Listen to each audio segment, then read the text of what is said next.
things happen. We had a lot of mishaps. I was going to miss this year due to I'm in a lot of weddings this summer, and so I will be coaching tomorrow. Saturday I'll be missing. Dallas will take over, and then Sunday, hopefully we win those 2 games. Then Sunday I'll be right back. So what goes into throwing yourself into a coaching role with guys that you've played with and guys that you're brothers with? I'm just comfortable with these guys, honestly. Playing with these guys and seeing the floor from the sideline is totally different from being on the floor. So when you see these guys and they play, everything they did overseas, like we've been playing together for 10 years now, essentially. So it won't be really hard to know who to throw in, what combinations to work with, but I'm looking forward to the challenge. Is it be hard to make them listen to you? No. You know what? The quiet is kept. Man, these guys are pros. So at the end of the day, they see whoever's in front of them, and if they respect them, they're going to listen. And so the beautiful part about these guys is, man, they let me coach.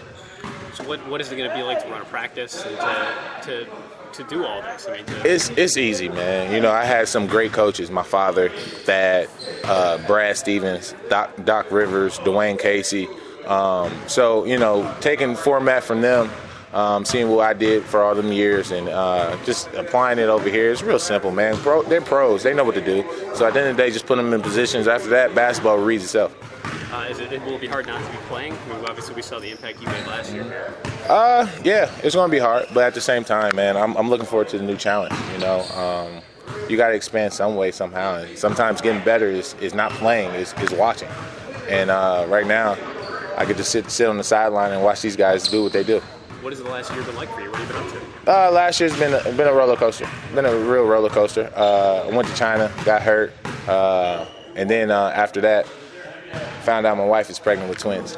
So yeah. So she's due September 28th, and so just it's been a whole roller coaster of emotions, and so I'm excited.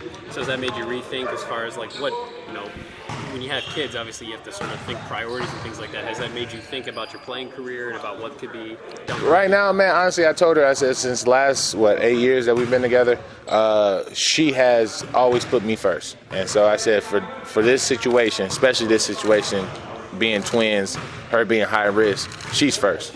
And so until the twins get here and understand, her health, then I'll make my decision on whether if I want to, continue to play this year or, watch the twins or whatever, But right now it's up in the air. But I'm eventually I'm going to play again. Is coaching something you'd be interested in, or is it just? Oh man, I love. You ask these guys all the time, man. I love coaching. I love coaching. It's in my blood. According to my dad, it's in my blood. But I love it, man. Just seeing the X and O's and knowing what works, and especially playing with these guys for 10 years, it really makes my job easier because I know everybody's strengths and weaknesses. Sure. This group's been together forever. What's it going to take to get to that, to actually win this thing finally? Defense. I think offensively we're fine. Defensively, that's the biggest priority. As long as we defend, it's about how many stops you get. So as long as we defend, we have a chance. You guys have a couple new pieces of this roster this year. What are some of the strengths going to be of this group? LaQuinn Ross most definitely would be a strength due to his versatility. You can play him at the 3, you can play him at the 4. So we have a lot of small ball lineups. Dave Lighty can play the 4 as well. So having that versatility, be able to switch a lot of ball screens.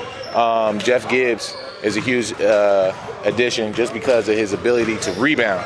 He's an ultimate rebounder, big-time defender. Overseas won multiple Defensive Player of the Year awards. So Dimitri McCamey, everybody we know about him. We played against him. So everybody that we add, John Williamson, those guys give us a different dynamic of what we already have. Is Dimitri here because Evan's not?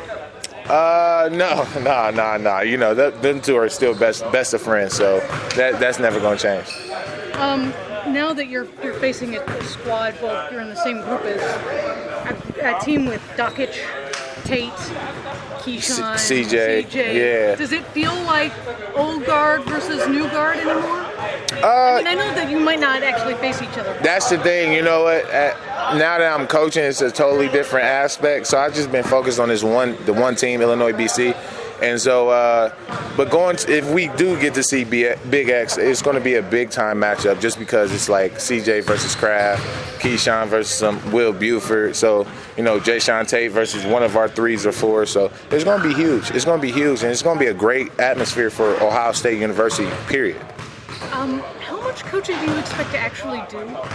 I mean, you said that these guys are easy to coach, but not a lot. Maybe a halftime adjustment, call a couple plays, maybe a couple ATOs, but after that, it's really not hard coaching these guys.